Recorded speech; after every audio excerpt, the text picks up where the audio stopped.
नमस्कार मित्रांनो, मी ॲडव्होकेट नागसेन नाळसे. ना खाऊंगा ना खाने दूंगा हे घोषवाक्य घेऊन मोदी सरकार 2013 मध्ये सत्तेमध्ये आलं.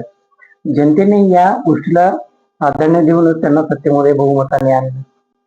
अपेक्षा होती की देशामध्ये त्यावेळेस जे 2G स्पेक्ट्रम सारखे जे घोटाळे होते, या घोटाळ्यामधून देशाची सुटका होईल आणि त्याचा भार सर्वसामान्यावर जो पडत होता तो कमी होईल. परंतु मित्रांनो, या 12 ते 14 वर्षाचे जे मोदी सरकारचे सत्तेचे आहेत, याचा एकंदरीत पाहता काँग्रेस प्रणित सरकारमध्ये जेवढे घोटाळे झाले नाही त्याच्यापेक्षा दुप्पट म्हणा किंवा तिप्पट घोटाळे हे या 12 वर्षामध्ये झाले.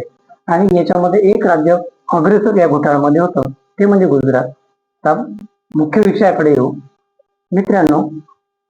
आज आपले जे स्टॉक एक्सचेंज आहे याच्या माध्यमातून राजेश एक्सपोर्ट कंपनीचे स्टॉक्स प्रचंड प्रमाणामध्ये खाली पडले आणि एक गौप्यस्फोट समोर आला की राजेश एक्सपोर्ट कंपनीने जवळपास देशाच्या 15 लाख कोटी रुपयाचा अफरातफर केलेला आहे, भ्रष्टाचार केलेला आहे.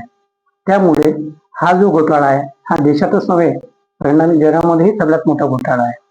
15 लाख कोटी ही अमाऊंट खूप मोठी आहे. अडचण अशी आहे की एवढा मोठा प्रश्न, एवढा मोठा घोटाळा निर्माण झाल्यानंतर जे प्रसार माध्यम आहेत, जे देशाच्या विविध अंगांच्या बातम्या प्रसारित करत असतात, त्या मात्र या बाबतीत अन्यभिन्न आहेत किंवा अन्यभिन्न असण्याचा प्रकार समोर करत आहेत.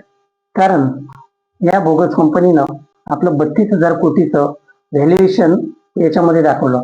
आणि याच्यामध्ये आणखी चिंतेची बाब ही आहे की या बोगस कंपनीमध्ये एलआयसी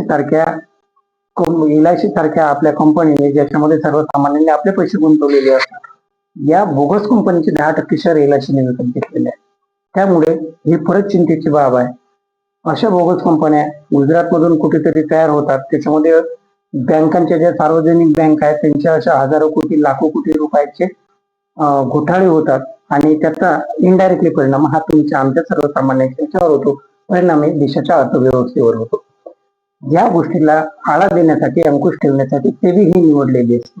परंतु एवढ्या मोठ्या प्रकरणामध्ये सेबीने देखील आतापर्यंत कुठल्याही प्रकारचे ऍक्शन घेतली नव्हती किंवा त्यांनी या गोष्टीचा शोध लावला नाही. याबद्दलही थोडी आशंका वाटते. आणि एवढा मोठा 90% जो बनावट बोगस भांडवल या कंपनीने दाखवून जे बँकांकडून 15 लाख कोटीचे घोटाळा केलेला आहे, तर याच्यामध्ये इतर कोणाचा हात आहे, इतर कोणाचा सहभाग आहे, सरकारी यंत्रणेचा याच्यामध्ये इनडायरेक्टली काही भाग येतो का, काही हस्तक्षेप येतो का? आपल्याला याबद्दल काय वाटते नक्की मला कळवा आणि माझ्या व्हिडिओला लाईक, शेअर करा, चॅनलला सबस्क्राईब करा.